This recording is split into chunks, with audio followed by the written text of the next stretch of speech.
اللہ الرحمن الرحیم۔ 20ویں صدی کے خصوصی حوالے سے اردو افسانے کی مختصر تاریخ آج ہم بیان کرنے لگے ہیں، اور افسانہ نگاری کے اندر جن حضرات نے ابتدائی طور پر کردار ادا کیا ان کے کردار کو بھی بیان کریں گے مختصر طور پہ۔ سب سے پہلے ہم یہ بیان کرتے ہیں کہ افسانے کا مطلب کیا ہے، افسانہ ہوتا کیا ہے، افسانے میں اور کہانی کے اندر اور ناول کے اندر کیا فرق ہوتا ہے، اور اس کے ساتھ ساتھ یہ افسانے کا جو فن ہے یہ اردو ادب میں کہاں سے آیا ہے، ان تمام باتوں پر ابتدا میں گفتگو کریں گے، اور پھر اس کے بعد افسانہ نگاری کو جن لوگوں نے اردو ادب میں آگے بڑھایا ان کے متعلق کچھ باتیں کریں گے۔ ڈاکٹر ابو الیاس صدیقی کہتے ہیں کہ افسانہ اپنے اصطلاحی اور تکنیکی مفہوم میں غزل کے بعد اردو ادب کی سب سے بڑی مقبول صنف ہے۔ اردو ادب کے اندر غزل کا مقام سب سے بلند ہے، اور غزل کے بعد جس صنف ادب کو سب سے بڑا مقام اور مرتبہ حاصل ہے وہ ہے اردو افسانہ نگاری۔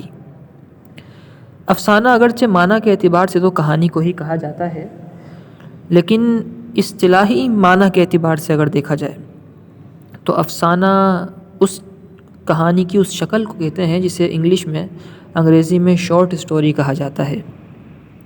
اس سے مراد نثر میں ایک مختصر سادہ سا وہ قصہ ہوتا ہے جس میں زندگی کے کسی ایک پہلو کو بے نقاب کیا گیا ہو۔ ناول اور افسانے کے اندر جو فرق ہے وہ صرف طویل اور مختصر ہونے کا فرق ہے۔ ناول جو ہے وہ کچھ طویل ہوتا ہے جبکہ افسانہ مختصر ہوتا ہے۔ دونوں کے فن اور تکنیک میں بھی فرق ہے۔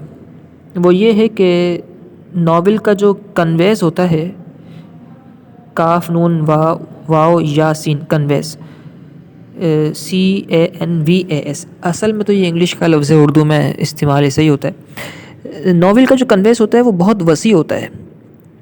کنویز کا مطلب کیا ہے، یعنی ناول کے اندر ایک زندگی، پوری زندگی کو گھیرے میں لیا جاتا ہے، ابتدا سے لے کے انتہا تک ایک ایک بات کا ذکر ہوتا ہے، اور زندگی کے مختلف پہلو سامنے آتے ہیں، مختلف مسائل ابھرتے ہیں، مختلف کردار چلتے پھرتے نظر آتے ہیں، اپنا کام کرتے ہیں، چلے جاتے ہیں، اور زندگی کا ایک پورا نقشہ تیار کیا جاتا ہے ناول کے اندر۔ جبکہ افسانے کے اندر توجہ زندگی کے صرف ایک محدود اور مخصوص گوشے پر ہوتی ہے۔ کوئی غریب تھا، امیر ہو گیا، اب صرف اسی پہلو کے اعتبار سے بات ہوگی۔ کوئی کسی اور ملک میں تھا، کسی دوسرے ملک میں چلا گیا، اس کے آنے کی وجوہات کیا بنی، کیا ڈرامائی انداز سے ان کو بیان کیا جانا چاہیے، اس کو ایک فکشنز اور ان تمام چیزوں کو ملا کر خوبصورت انداز میں، خوبصورت الفاظ کے ساتھ اور تراکیب کے ساتھ بیان کر دیا جائے گا تو پھر یہ پورا کا پورا ایک افسانہ بن جائے گا۔ یعنی ناول طویل ہوتا ہے جبکہ افسانہ مختصر ہوتا ہے۔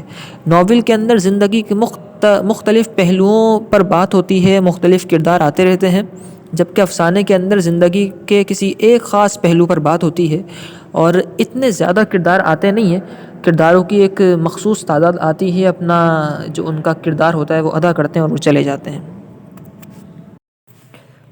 جس طرح ناول کا ادب جو ہے وہ مغربی ادب سے اردو ادب میں آیا ہے، اسی طریقے سے افسانہ بھی اردو ادب میں مغربی ادب سے آیا ہے، بلکہ یوں کہیے کہ انگریزی کے اثر سے آیا ہے۔ انگریزی کے علاوہ اور زبانوں بالخصوص روسی اور فرانسیسی افسانوں نے بھی اردو کے افسانہ نگاروں کو متاثر کیا۔ یہ افسانے بھی انگریزی ترجموں کے وسیلے سے ہی اردو میں شامل ہوئے ہیں۔ ناول کے ساتھ اردو میں افسانے کا بھی ارتقا ہوتا رہا، اور آج اردو رسالوں میں، اخباروں میں سب سے زیادہ جو صنف مقبول نظر آتی ہے وہ افسانہ نگاری ہی ہے۔ اس کی وجہ کیا ہے؟ اس کی وجہ یہ ہے کہ لوگ یہ چاہتے ہیں کہ مختصر سے وقت میں انہیں زندگی کے کسی ایک پہلو پر مکمل معلومات حاصل ہو جائے۔ ناول ہوتے ہیں طویل، کئی 100 صفحات پر مشتمل ہوتے ہیں، 900 صفحات، 800 صفحات کے ناولز بھی ہوتے ہیں، کئی جلدوں پر بھی لکھے جاتے ہیں۔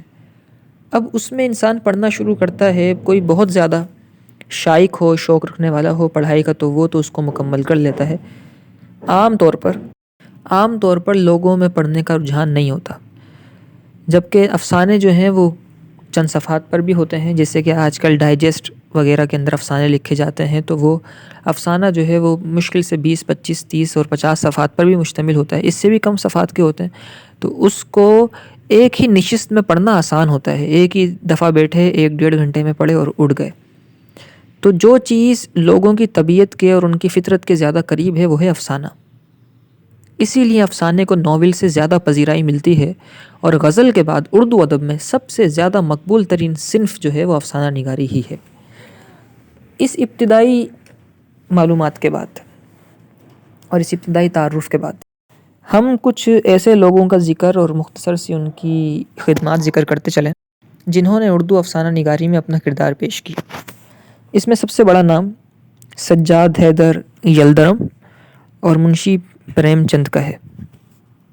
سجاد حیدر کو ترکی زبان و ادب سے بڑی دلچسپی تھی، ان کے افسانوں میں ترکی کے بہت سے خیالات اور اسالیب نمایاں طور پر نظر آتے ہیں۔ سجاد حیدر یلدرم نے 1903 میں افسانہ نگاری کا آغاز کیا۔ ان کے مشہور افسانوں میں ویراں صنم خانہ، ان کا ایک اور بڑا ہی مشہور و معروف افسانہ ہے میرے آستانے، جہاں پھول کھلتے ہیں، یہ ان کا ایک اور افسانہ ہے جہاں پھول کھلتے ہیں وغیرہ ان کے مشہور ہیں۔ منشی پریم چند کے بارے میں کچھ بات کر لیں۔ منشی پریم چند نے 1950 میں افسانہ نگاری کا آغاز کیا۔ ان کا ایک بہت ہی مشہور افسانہ ہے انمول رتن کے نام سے، یہ 1950 میں ہی شائع ہوا، اور اسی افسانے نے منشی پریم چند کو شہرت کی بلندیوں تک پہنچا دیا۔ اس سے پہلے آپ نے جو لکھے وہ گویا کہ پردہ خفا میں رہے، چھپے رہے۔ جس افسانہ نے ان کو مشہور کیا اور شہرت بخشی وہ ان کا افسانہ تھا انمول رتن، 1950 میں یہ شائع ہوا۔ منشی پریم چند کے افسانوں میں ہندوستان کی تمدنی سیاسی جدوجہد کی تصویر کشی اور وطن دوستی کا اظہار ملتا ہے۔ منشی پریم چند کے افسانوں کی اہم خصوصیات میں ان کا مقامی رنگ خاص طور پر اور دیہاتی زندگی کی تفصیلات بڑی خوبصورتی سے بیان کی گئی ہیں۔ ڈاکٹر انور سدیت کہتے ہیں کہ ترقی پسند افسانے کی روایت کا رشتہ براہ راست منشی پریم چند کی حقیقت نگاری سے وابستہ ہے۔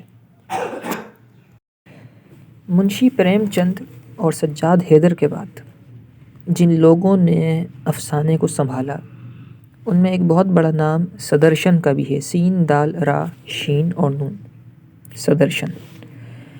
اور ایک دوسرا بہت بڑا نام ہے علی عباس حسینی صاحب کا۔ ان دونوں نے جس حقیقت سے آشنا، جس حقیقت نگاری کے فن کو آشنا پریم چند نے کرایا تھا، اس روایت کو ان دونوں حضرات نے آگے بڑھایا۔ سدرشن نے شہروں کے متوسط ہندو گھرانوں کی زندگی کو اپنے افسانوں کا موضوع بنایا۔ سدرشن خود بھی ہندو تھے اور ہندو گھرانوں کی زندگی کو اپنے افسانوں کا موضوع انہوں نے بنایا، جبکہ علی عباس حسینی نے دیہات کی سادہ زندگی کی تصویریں اپنے افسانے میں بیان کی۔ تو اس طرح ان دونوں نے مختلف زاویوں سے افسانوں کو آگے بڑھایا ان دونوں نے۔ سدرشن اور علی عباس حسینی کے بعد 20ویں صدی کے اندر جن لوگوں نے افسانہ نگاری کے فن کو مزید آگے بڑھایا، اردو افسانہ نگاری کو، ان میں 3 نام بہت اہمیت کے حامل ہیں۔ سب سے پہلے ہیں سلطان حیدر جوش، دوسرے نمبر پر ہیں نیاز فتح پوری، اور تیسرے نمبر پر ہیں امتیاز علی۔ امتیاز علی تاج کے نام سے بھی یہ مشہور ہے اور ان کے افسانے بہت زیادہ مشہور ہیں۔ سلطان حیدر جوش نے ایسے افسانے لکھے جن کا مقصد اصلاحی تھا۔ انہوں نے اپنے افسانوں میں مغرب کے مختلف انداز پر طنز کیا ہے۔ وہ خالص مشرقی دماغ لے کر پیدا ہوئے تھے تو مغرب کو کیسے سمجھتے، انہوں نے مغرب پر طنز کیا۔ جبکہ نیاز فتح پوری کے افسانوں میں محبت اور رومانویت کے جذبات ملتے ہیں۔ محبت اور رومانیت کے جذبات کے ساتھ ساتھ اضطراب کی فضا بھی واضح طور پر نظر آتی ہے۔ جبکہ امتیاز علی تاج نے جو افسانے لکھے ان میں مغربی افسانہ نگاری کا رنگ بڑے واضح نظر آتا ہے۔ تو اس طرح ان تینوں نے مختلف انداز سے اپنے اپنے طریقوں سے افسانہ نگاری کی پرورش کی اور اسے پال کے اور بلندیوں تک پہنچانے کی کوشش کی۔ ان تینوں حضرات کے بعد جن افسانہ نگاروں کے نام نظر آتے ہیں ان میں جلیل احمد قدوائی اور منصور احمد یہ دو نام بڑے قابل ذکر ہیں، جلیل احمد قدوائی اور منصور احمد۔ ان دونوں نے افسانہ نگاری کی خدمت اپنے ہی انداز سے کی۔ مشہور و معروف انگریزی کے افسانوں کو فرانسیسی، روسی، جاپانی، جرمن زبانوں کے افسانوں کا اردو میں ترجمہ کیا، اور اس طرح نئے نئے موضوعات اردو افسانہ نگاری کے اندر ابھر کے آئے، نئے اسالیب اور نئی ٹیکنیکس متعارف ہوئیں۔ 1930 میں اردو افسانہ نگاری میں ایک تبدیلی یہ ہو رہی تھی کہ بعض افسانہ نگاروں نے غیر ملکی زبانوں سے افسانے اردو میں ترجمہ کرنے شروع کر دیے تھے۔ جلیل احمد قدوائی کی انگریزی بڑی اچھی تھی، انہوں نے انگریزی افسانوں کو اردو کے قالب میں ڈھالا، جبکہ منصور احمد نے انگریزی، فرانسیسی، روسی، جاپانی اور جرمنی زبانوں سے افسانوں کا ترجمہ کر کے اردو میں مشرقی ادب کے اندر مغربی چیزوں کو متعارف کرایا، مغربی موضوعات کو اور اسالیب اور ٹیکنیکس کو متعارف کرایا۔ ان لوگوں نے، جلیل احمد قدوائی اور منصور احمد نے، افسانوں کو اس طرح اتنے خوبصورت انداز سے اردو کے قالب میں ڈھالا ہے کہ لگتا ہی نہیں کہ یہ کسی اور زبان کے افسانے ہوں گے، اور انہیں ترجمہ کر کے اردو میں تبدیل کیا گیا ہے۔ ڈاکٹر ابوالعز صدیقی کہتے ہیں کہ اردو کے بعض افسانہ نگاروں نے مغرب کے افسانوں کے اثرات کو بلا تکلف قبول کیا ہے۔ یہ اثرات بعض افسانہ نگاروں نے تو اتنے گہرے طور پر قبول کر لیے کہ ان کے افسانوں کی فضا اجنبی معلوم ہوتی ہی نہیں ہے، یعنی ایسا لگتا ہی نہیں ہے کہ یہ انگریزی کا افسانہ حقیقت میں تھا اور اسے اردو میں ڈالا گیا۔ انہوں نے اس طرح اردو میں ڈالا اس افسانوں کو، ان دیگر زبانوں کے افسانوں کو اردو میں اس طرح ڈالا کہ لگتا ہی نہیں ہے کہ یہ کسی اور زبان کے افسانے تھے۔ جلیل احمد قدوائی اور منصور احمد، ان دونوں کے بعد جن لوگوں نے اردو افسانہ نگاری کو پروان چڑھایا، ان میں 3 نام بڑے قابل ذکر ہیں۔ سب سے پہلا نام ہے پطرس بخاری کا۔ ان کا پورا نام ہے احمد شاہ پطرس بخاری، بہت پڑھے لکھے آدمی تھے، پاکستان کے سفیر رہے دیگر کئی ممالک کے اندر، اور سول سروسز کا امتحان انہوں نے پاس کیا۔ انگریزی بڑی اچھی تھی، بہت مختصر سا لکھا، لیکن جو لکھا کمال لکھا۔ دوسرا بہت بڑا نام ہے عظیم بیگ چغتائی صاحب کا، اور تیسرا ایک بہت بڑا نام راشد الخیری صاحب کا۔ پطرس بخاری کے افسانوں میں مغربی ادب کے اثرات ملتے ہیں، وہ مغرب کے افسانوں کا وسیع مطالعہ رکھتے تھے، اسی وجہ سے ان کے افسانوں میں مغرب کے اثرات نمایاں طور پر نظر آتے ہیں۔ جبکہ عظیم بیگ چغتائی نے تفریحی افسانے لکھے ہیں۔ یوں تو پطرس بخاری نے بھی تفریحی افسانے ہی لکھے ہیں، ان کے افسانے پڑھ کر ایک خوشگوار طبیعت ہو جاتی ہے اور چہرے پر بلا اختیار مسکراہٹ آ جاتی ہے، لیکن عظیم بیگ چغتائی نے خاص طور پر تفریحی مضامین کو ہی اپنے افسانوں کا حصہ بنایا ہے۔ ان کے افسانوں میں شوخی بھی ہے، ظرافت ہے۔ عظیم بیگ چغتائی صاحب کے افسانوں میں طنز و مزاح واضح طور پر نظر آتا ہے۔ راشد الخیری کے افسانوں میں معاشرے کی اصلاح اور حقوق نسواں کے لیے جد و جہد کے عناصر نظر آتے ہیں۔ تو اس طرح یہ تمام حضرات ہیں جنہوں نے اردو افسانہ نگاری میں بڑا اہم کردار ادا کیا۔ ہم نے انہیں مختلف کیٹیگریز میں تقسیم کر کے اور پھر ان کی تفصیل کے ساتھ اور کس کس کی کیا خدمات ہیں وہ بیان کر دی ہیں۔ میں ایک مرتبہ مختصراً خلاصتاً بیان کر دوں کہ سب سے پہلے جو حضرات ہیں وہ ہیں سجاد حیدر اور منشی پریم چند، یہ دونوں ان کی خدمات کا ذکر کیا ہم نے۔ اس کے بعد صدرشن اور علی عباس حسینی صاحب، ان دونوں کا ذکر کیا۔ تیسری جو دفعہ ہم نے ذکر کیا وہ کیا سلطان حیدر جوش، نیاز فتح پوری اور امتیاز علی تاج صاحب کا، ان تینوں کا ذکر کیا۔ چوتھی دفعہ جن کا ذکر کیا وہ ہیں جلیل احمد قدوائی اور منصور احمد صاحب، اور ابھی جن کا ذکر ہم کر رہے تھے 5ویں طبقے کے لوگ، یہ ہیں پطرس بخاری، عظیم بیگ چغتائی اور راشد الخیری۔ اسی کے ساتھ ساتھ 20ویں صدی کے خصوصی حوالے سے اردو افسانے کی مختصر تاریخ والے لیکچر کا ہمارے اختتام ہوا۔